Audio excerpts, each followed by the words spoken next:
It's 2:06 a.m. The screen glows blue in a dark home office. Shan Haines sits alone, hand hovering over the mouse, about to wire $10 million to a crypto wallet he can't verify.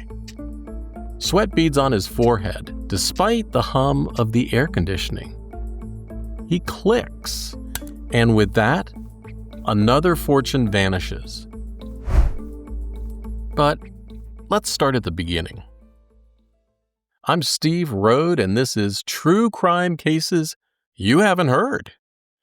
Each week, I bring you one true crime story, pulled from court filings, public records, and overlooked news reports. These are about people who weren't supposed to break the rules, but did.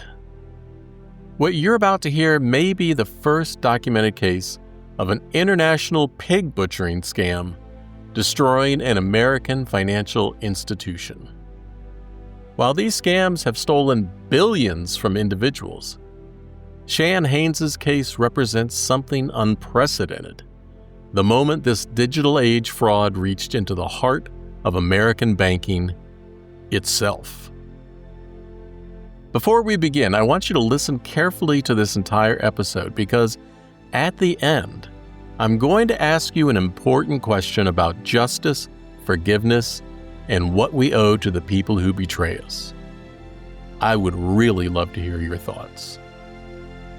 Everything in this episode is based on public records and reporting.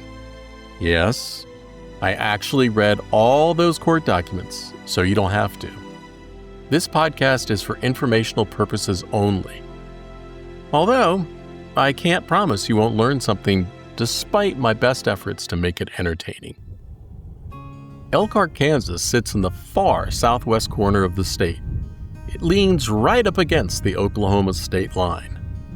Some people would dismiss it as just another small rural town in flyover country, but what happened here matters more than you can possibly imagine. This case changed how institutions operate, shattered a community's trust in ways that are still healing, and revealed how an institutional banking mistake led to an international financial tragedy, with bad people robbing from the rich and poor alike. But I'm getting ahead of myself, because first you need to understand what Elkhart really is. It's a place where everyone knows your name, where church bulletins double as social calendars, and where loyalty is as common as wind across the plains. It's a town of just under 2,000, where people's lives are intertwined in ways common to rural communities. Parents know each other's parents. Children play together. Trust isn't just expected, it's the foundation of everything. Shan Haines fit right in. He grew up just miles away, raised on a farm in a small agricultural community, operating farm equipment by third grade. He was a star student with a 3.96 GPA from Northwestern Oklahoma State University, and additional training at the prestigious Graduate School of Banking in Colorado. He married his college sweetheart, Michelle, raising 3 daughters together while deeply involved in their activities. Starting as a loan officer at the First National Bank of Elkhart in 1993, he worked his way up to president. And when that bank was sold in 2008, Haines became president of the new Heartland Tri-State Bank. His influence extended far beyond Elkhart. He testified as a knowledgeable banking expert before both the U.S. House and Senate on rural banking policy. He chaired the Kansas Bankers Association from 2021 to 2022, right before the beginning of his end as a banker. He served on the American Bankers Association board and on the Consumer Financial Protection Bureau Committee for community banks. Locally, he served on the school board while coaching youth sports and serving as a church elder. He was everywhere in Elkhart, coaching on sidelines, delivering lessons on morality and trust, and in Washington, D.C., helping to shape federal banking policy. He was the kind of guy who personally cut the grass at the bank, the sort of thing that endeared him to the community. He didn't just run the bank. In Elkhart, he was the bank.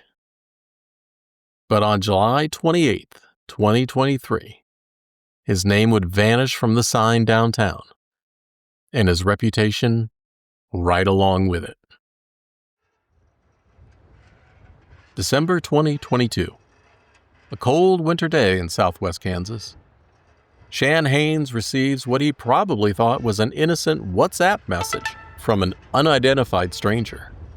The conversation starts casually but quickly steers towards cryptocurrency.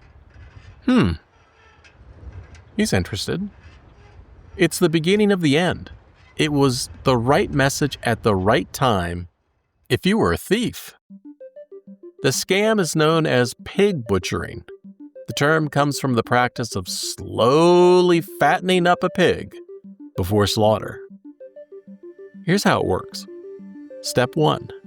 The scammers cast a wide net through messaging apps, looking for financially comfortable targets. Step 2.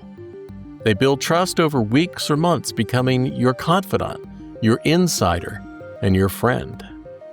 Step 3. They introduce cryptocurrency trading as a casual opportunity. Hey, you want to try a small amount? Step 4. The victim invests some small amount and sees impressive returns on a convincing fake website. The victim can even withdraw small amounts to build confidence. Step 5. Hey, you see how well you're doing? Imagine if you invested more, the scammer says. The victim, watching their fake balance grow, invest larger amounts. Step 6. When the victim tries to withdraw their money, the scammers demand taxes or fees or claim there are technical problems. But there is no fortune. There never was.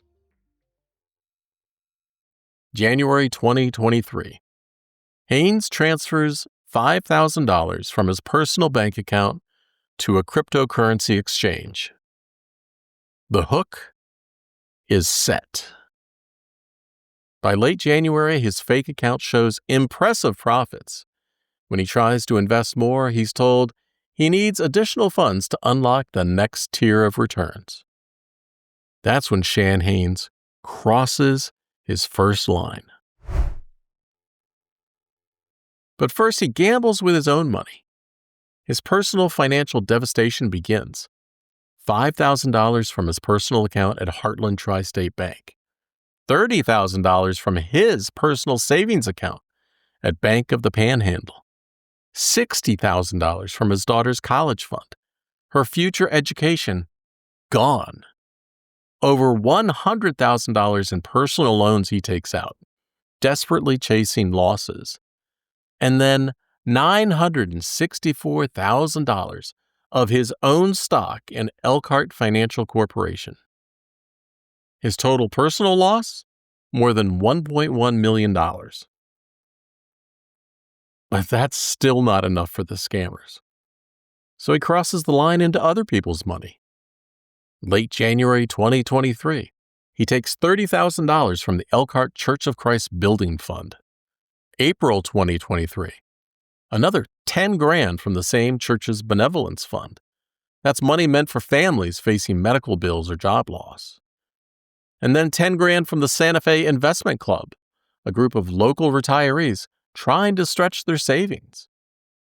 He even uses accounts at other banks to quietly move money. Bank of the Panhandle, Metropolitan Commercial Bank. Through May 2023, Haines makes approximately 9 wire transfers to MCB, totaling $268,400. But it's still not enough. The scammers tell him the funds need to go to a different exchange now, Payward Ventures, which connects to Kraken cryptocurrency exchange. And now they've refined their manipulation. They tell him more funds are constantly needed to unfreeze the previously deposited funds. Each investment, they claim, will unlock everything that came before. It's a lie. It will cost him everything. But the scammers have one more card to play. When Haynes hesitates, they threaten him. They'll report him to the FBI for money laundering if he doesn't continue. The trap has completely closed. His attorneys later said he didn't eat, he didn't sleep. His wife said he stopped smiling. But he didn't stop transferring money. May 17, 2023. The first wire transfer from Heartland Tri-State Bank. $5,000. That seems small, a test. But it's the moment Shan Haynes stops being a victim and becomes the criminal. What happens next unfolds over 7 weeks. 11 wire transfers, $47.1 million. May 17th, $5,000, testing the waters. May 30th, $1.5 million. May 31st, $1.5 million. June 2nd, $3.5 million. June 2nd, $3.2 million. A transfer again on the same day. June 14th, $10 million. June 20th, $1.4 million. June 23rd, $10.3 million. June 27th, $3.3 million. July 5th, $8 million. July 7th, $4.4 million. Gone. Vanished. Lost forever. Into the digital void. Each wire transfer carried a lie. He told his staff they were for clients. He told his board it was about clearing balances. When one $8 million wire couldn't be processed due to daily limits, he convinced a bank investor to let him route the money through the investor's personal account. Throughout this series of transfers, Haynes maintained constant communication with his scammer through WhatsApp, always being told that more funds were needed to unfreeze the previously deposited money. Each new investment would supposedly unlock everything that came before. He'd be saved. But there was no unlocking, no unfreezing, just an endless cycle of theft, feeding an insatiable scam. Mandy Burton, the chief financial officer, sat at her desk processing wire transfer requests, each bearing Haynes' signature and explanation. Nothing unusual on its face except the amounts kept growing larger. Burton processed 8 of the 10 transfers because that's what her job required, to execute what the president authorized. But something gnawed at her: the frequency, the destinations, the vague explanations. In a larger bank, Burton might have escalated concerns to a compliance officer or an independent board committee. But at Heartland Tri-State Bank, there was nowhere to go. The person she would normally report suspicious activity to was the same person requesting the transfers. It's an impossible position that reveals a critical blind spot in community banking. When concentrated authority meets institutional trust, the entire oversight system can collapse. Haynes even tried to secure a $69 million loan from another institution to cover the bank's losses. The loan was denied. Federal prosecutors would later put it plainly. He wasn't investing, he was gambling with other people's money, they said. But even as the world collapsed, Haynes showed flashes of conscience. Before criminal charges were filed, he managed to repay the $40,000 stolen from his church and the $10,000 taken from the Santa Fe Investment Club. It was too little, too late. But it suggested some awareness of the magnitude of his betrayal. On July 25, 2023, a senior officer arrives at the bank. She pulls up the day's FedWire report. Something's wrong. She calls the office of the state bank commissioner. By the end of the day, regulators are in the building. The state banking regulator didn't just shut down the operation. Nope, they called in the FBI. Special Agent Sage Hemmert from the Bureau's Garden City office would lead the investigation. "I've worked white-collar cases before," Hemmert would later say. but I have never worked one with this amount of loss or with this many victims significantly affected. 3 days later, the FDIC seizes Heartland Tri-State Bank. Its assets are sold to Dream First Bank. Overnight, signs are swapped, the vault closes, and the bank? Gone. The collapse devastated the community. 33 individuals and couples lost $4.4 million in investments and $3.9 million in retirement accounts. As FBI Special Agent Hemmert explained, these weren't Silicon Valley investors. These were regular people from Southwest Kansas, with their net worth tied up in this bank. When it failed, the value of their stock went to zero because it only had one asset, Heartland Tri-State Bank. Real people suffered real losses. Bill and Sue Tucker, longtime bank investors, lost almost $670,000. Diane Bolden was hit hardest, losing $730,000 from her IRA. Jim Tucker, son of Bill and Sue, had his own $144,860 disappear. Roseanne Panther lost $118,000. Her daughter, Jo Johnson, later said they had to sell the family home, and her mother now lives in a care facility. In the aftermath, Mandy Burton, the CFO, faced investigators, regulators, and devastated shareholders. I worked 21 days straight, she later told the court, describing the exhausting series of regulatory interviews and forensic accounting that followed the collapse. But those 3 weeks couldn't answer the fundamental question.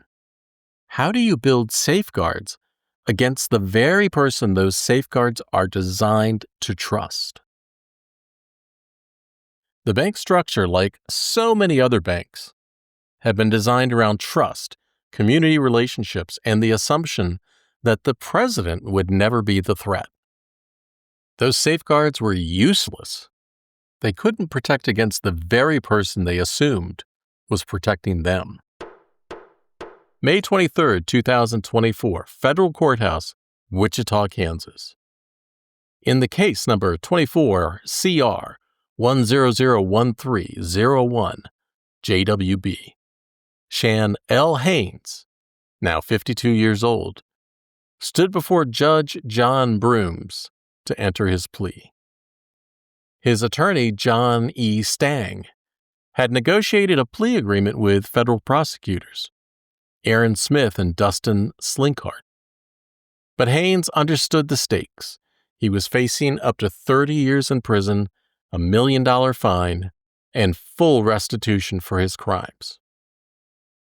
The formal charge? Embezzlement by a bank officer in violation of 18 U.S.C. 656. When asked by the judge, Haynes's voice was steady. Guilty. The court found him mentally competent, acting freely and voluntarily. There was no question about his understanding of what he had done. But the plea agreement carried consequences beyond prison time.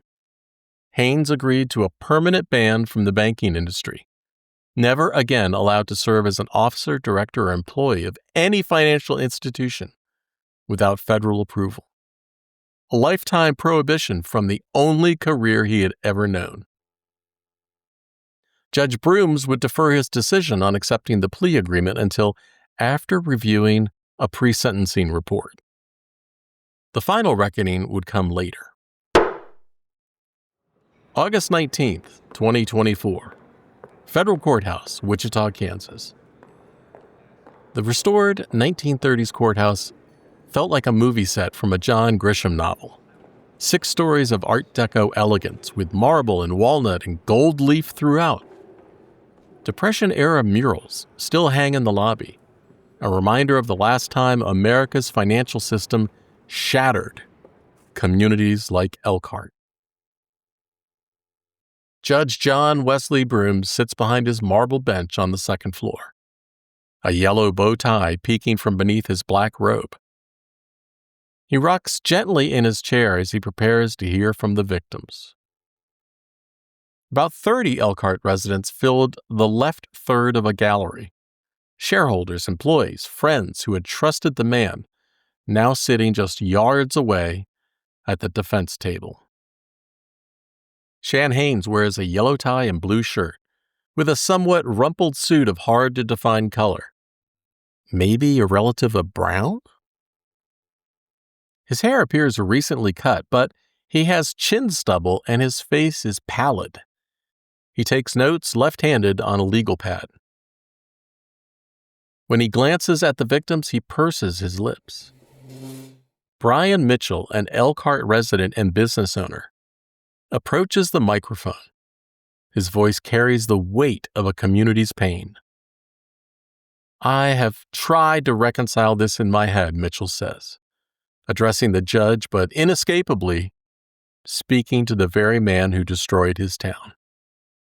The damage has been done to my town. I can only describe it in 2 words: pure evil.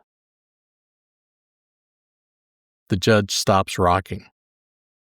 Mo Hoots, a bank officer who worked in an adjacent office to Haines for 30 years, is in the hospital back home.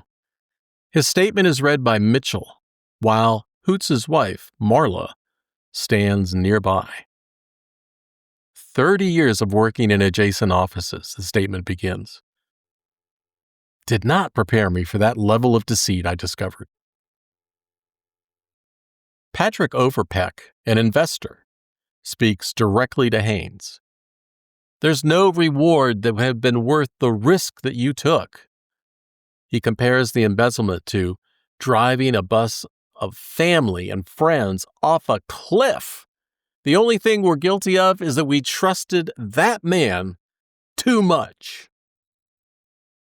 Marla Harris, a Heartland investor, struggles with forgiveness. My creator says I have to forgive. I'm not ready to forgive you, Shan, but I have to. You put me in a place of having to deal with my God for something I didn't do. Dan Smith, a former vice president who worked with Haines for 30 years, asks the question haunting everyone. I'd just like to know why you would do this. For whatever reason, you burned it all to the ground. After all the victims had spoken, Judge Brooms addressed the courtroom. Does anybody want to speak for this man? None volunteered. Then it's Haines' turn to speak for himself. I had no intention of ever causing the harm I did, he says in a weak voice. He acknowledges his family will deal with his actions for the rest of their lives. To the shareholders, they were my friends and my family too. He glances over his shoulders at the victims. Sorry. He rambles about wanting to get the money back, says he was working with somebody he thought he could trust, but things got out of hand. He offers no real explanation, no insight into the 8-week spree that destroyed a community. So far, I haven't heard anything to help me understand, Judge Brooms says. The judge first turns to the victims, his voice carrying the wisdom of someone who'd seen way too much human suffering. This is one of the most difficult cases I've had to deal with in terms of victim impact, he says. My suggestion to you is try to forgive that man. If you set him free, you set yourselves free. It's tough advice, he acknowledges. I know these are not easy things to put behind you. But he's already taken enough from you. And then Judge Brooms addresses Haines directly, his voice growing stronger. Your conduct has injured your community in a way that's not easily captured with words. We live in an age where people don't put much stock in truth, and there's a general lack of concern for others. But out here, on the Southern Plains, there's still a sense that community means something. A man's word is his bond. The case represents a betrayal of trust that cannot be reconciled with sentencing guidelines, he explains. In America's justice system, all people stand equal before the law. Human beings, by their very nature, need to see that justice is done, Broom says slowly and deliberately. Then he looks directly at Haynes. You knew better. You were not a fool. As an experienced bank officer, Haynes was well informed about fraud. He had many opportunities to stop his criminal behavior. A sentence is required that will deter future conduct. There is no basis for a downward variance. The court sentences the defendant to 293 months imprisonment. More than 24 years, the longest ever federal sentence in Kansas for a white-collar crime.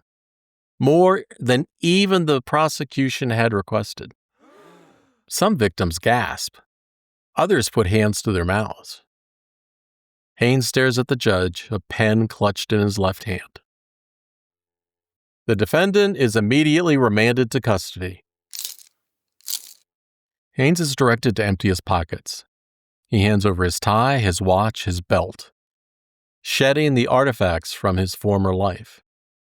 His hands are cuffed behind him, and he's led out of the courtroom towards Butler County Jail, 30 miles away.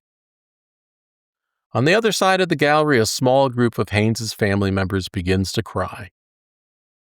Nobody on the victim's side says anything. No cheering, no clapping, no taunts. Brian Mitchell would later explain, "It would have been very easy at the end for us to clap and say, 'Rotten hell.' But it wasn't a celebratory moment. It was weird. You still have a hole in your stomach, and there's just no way to get a complete resolution."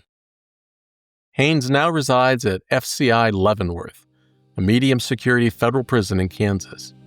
He's inmate number 02016-511. It's a far cry from bank boardrooms and congressional hearing rooms.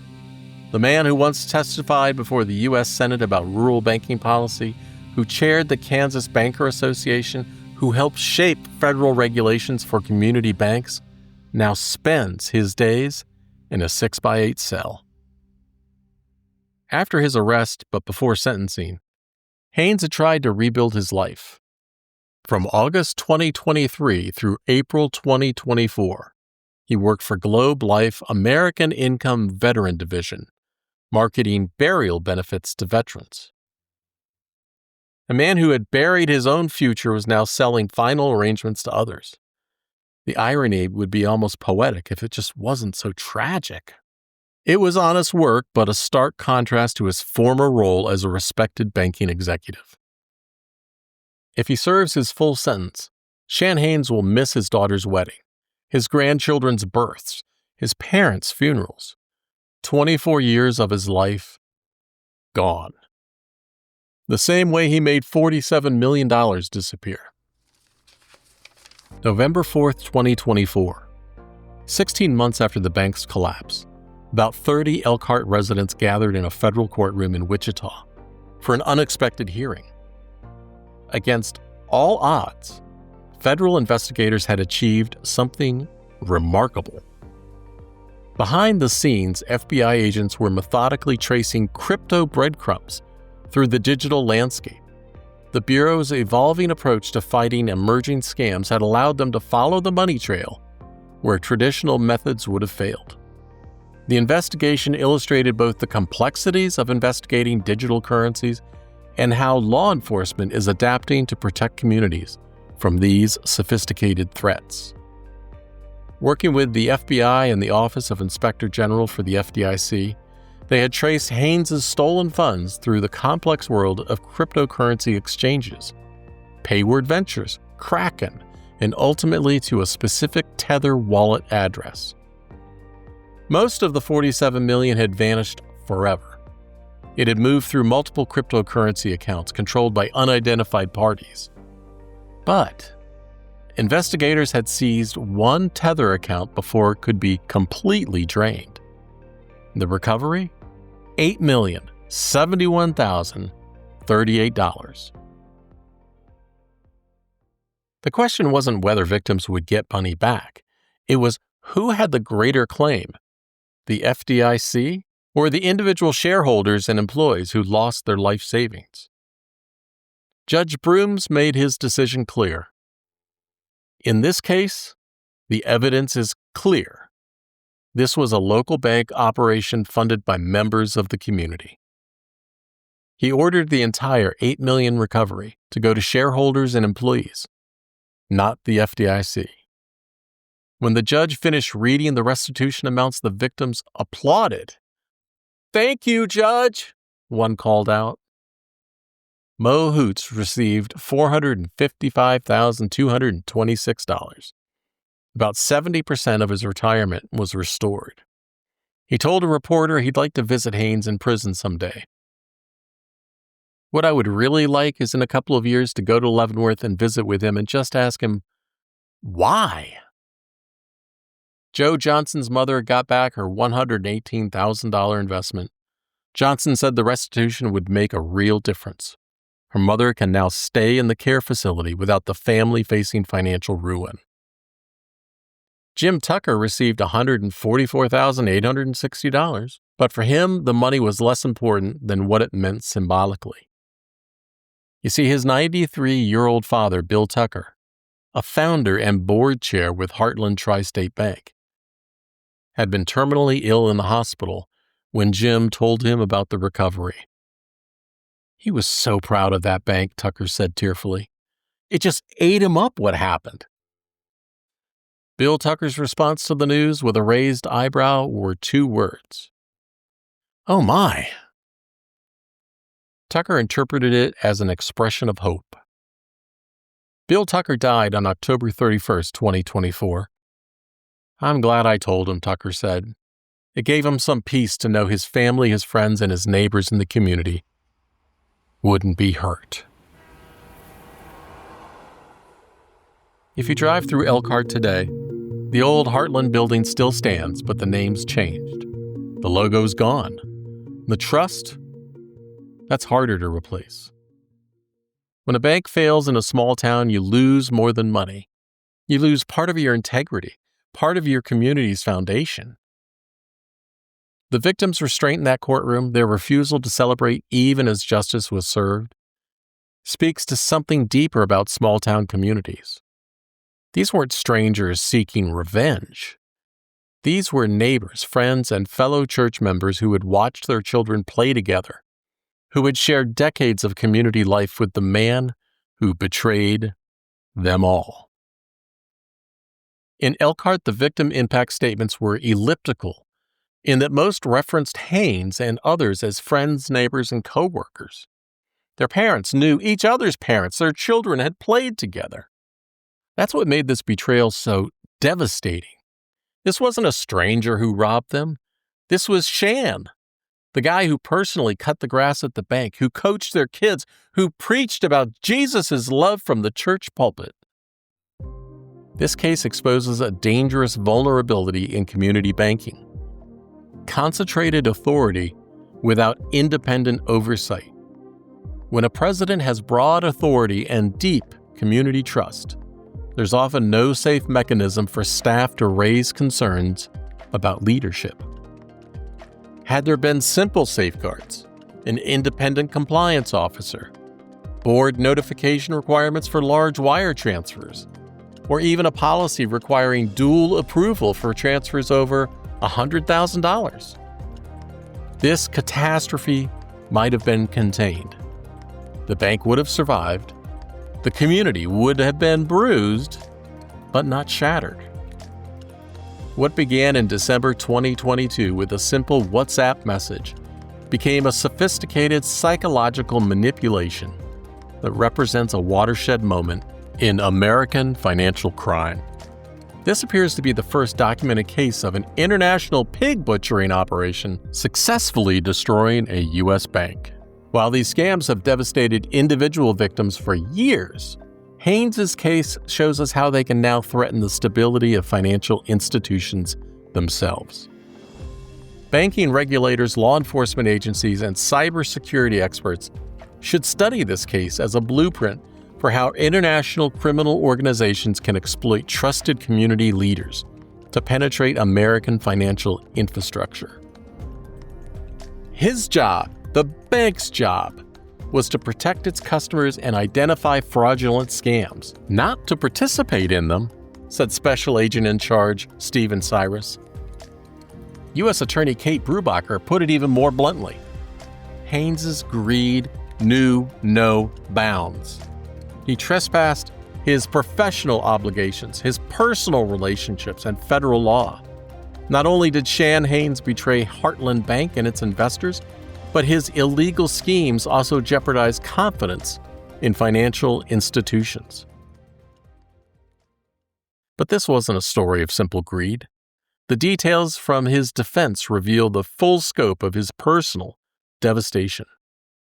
Haynes lost over $1 million from his own money, his daughter's college fund, his life savings, his retirement stock, personal loans he'd taken out, desperately trying to recover earlier losses.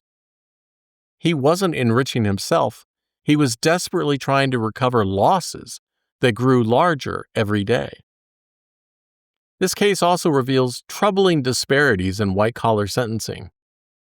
Just weeks before Haynes received 24 years, Janet Mello was sentenced to only 16 years for stealing $108 million from the U.S. Army, more than twice Haynes's theft. Mello had spent her stolen funds on jewelry, luxury vehicles, and real estate. Haynes lost everything to scammers and received a harsher sentence.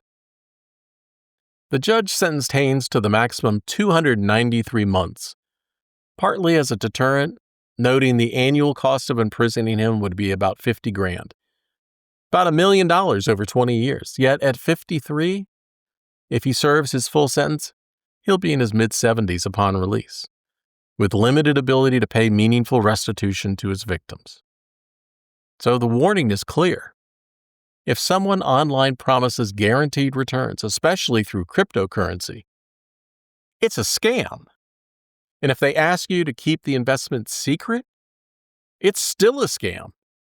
And if they demand more money to access your profits, it's definitely a scam.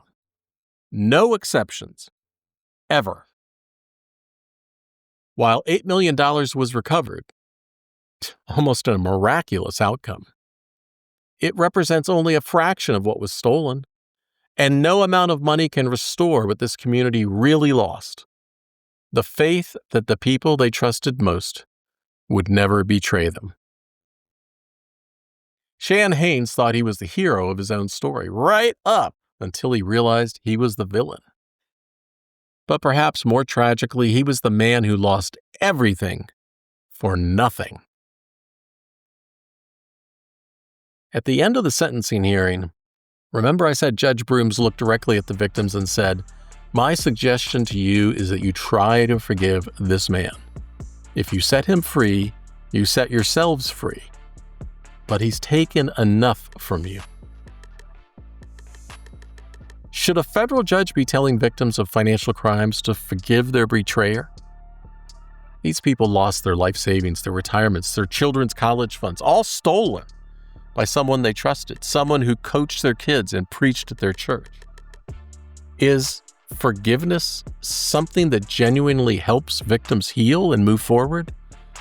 Or is it asking too much of people whose lives have been shattered, essentially putting the burden of emotional recovery on the victims rather than the criminal? What do you think? Visit truecrimeunheard.com. Find this episode and leave a comment with your thoughts. I genuinely want to hear your perspective on this. Thanks for listening to True Crime Cases You Haven't Heard. If this story stayed with you, please leave a 5-star review on Apple Podcasts so more people can hear stories like this. You can always visit truecrimeunheard.com to explore more cases, or send me a note. Sometimes, even when justice is served, the scars remain forever.